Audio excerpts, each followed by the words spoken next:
नमस्कार दोस्तों, हमारे चैनल पर आपका स्वागत है। जय श्री कृष्णा, राधे राधे, हर हर महादेव। ओम नमो भगवते वासुदेवाय नमः।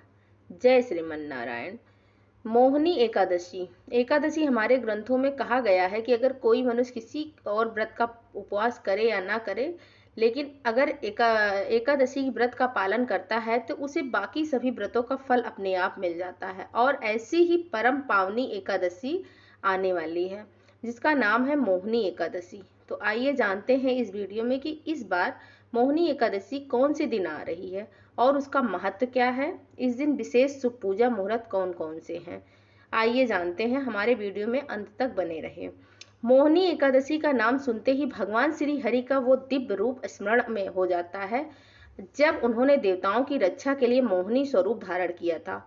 इसी कारण से इस दिन एकादशी को माया और मोह को हर लेने वाली एकादशी यानी मोहिनी एकादशी के नाम से भी जाना जाता है। यह एकादशी बैसाख मास के शुक्ल पक्ष में आती है और इस बार यह एकादशी आ रही है 8 मई 2025 दिन गुरुवार को। एकादशी तिथि का आरंभ हो रहा है 7 मई 2025 बुधवार को सुबह 10:19 पर और एकादशी तिथि पूर्ण होगी 8 मई 2025 गुरुवार के दिन दोपहर 12:29 पर। भले ही एकादशी तिथि 7 तारीख को आरंभ हो रही है, लेकिन उस दिन सूर्योदय के समय में एकादशी तिथि उपलब्ध नहीं है।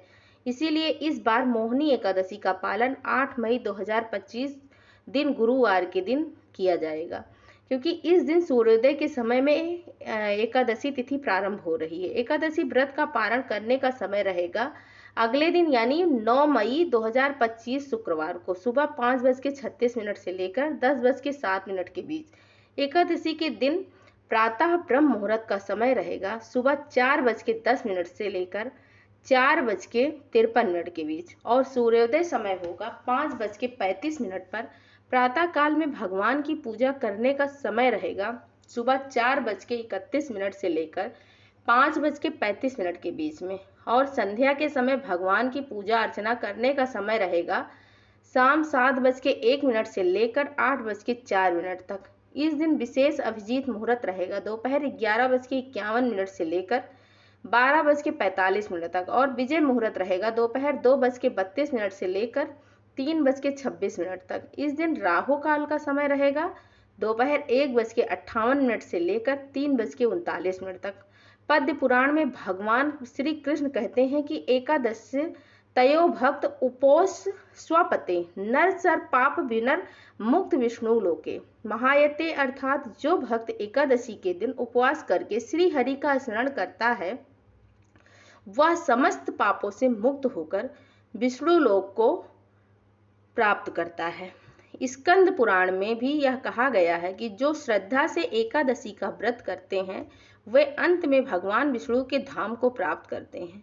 इसमें कोई संदेह नहीं है कि मोहिनी एकादशी का विशेष फल यह है कि वह व्रत हमारे चित्त से हर प्रकार से भ्रम मोह और विकारों को दूर कर देता है। यह व्रत न केवल पापों से मुक्ति दिलाता है बल्कि हमारी भक्ति को भी यह सुदृढ़ बनाता है। ऐसा कहा जाता है कि जो भी मनुष्य मोहिनी एकादशी के दिन हरे कृष्ण महामंत्र का जप करता है, भगवत गीता श्रीमद् भागवत का पठन पाठन करता है या फिर हरि कथा का श्रवण करता है और उसके साथ साथ उपवास के माध्यम से भगवान की सेवा करता है, उसका स्मरण करता है, तो उसकी जीवन धारा बदल जाती है, उसके समस्त पूर्व पाप नष्ट हो जाते हैं और उसके जीवन में एक सकारात्मक आध्यात्मिक सूर्योदय होता है। मोहिनी एकादशी न केवल पाप हारणी है अपितु वह हरि भक्त प्रदायिनी भी है। यह एकादशी बैसाख मास के विशेष समय में आती है जब गर्मी का समय होता है और इसीलिए इस एकादशी पर भगवान श्री कृष्ण को या उनके किसी भी स्वरूप को विग्रह को चंदन अर्पित करने का विशेष महत्व होता है, क्योंकि इसी समय के दौरान चंदन यात्रा भी चल रही होती है। इसीलिए विशेष महत्व इस एकादशी का विशेष महत्व माना गया है। इसीलिए मोहिनी एकादशी के व्रत का पालन अवश्य करें। मोहिनी एकादशी के पौराणिक कथाओं को सुनने के लिए हमारे चैनल को लाइक करें, सब्सक्राइब करें कमेंट में ओम नमो भगवते वासुदेवाय जरूर लिखें। जय श्री कृष्णा, राधे राधे, हर हर महादेव। ओम नमो भगवते वासुदेवाय नमः। जय श्रीमन नारायण।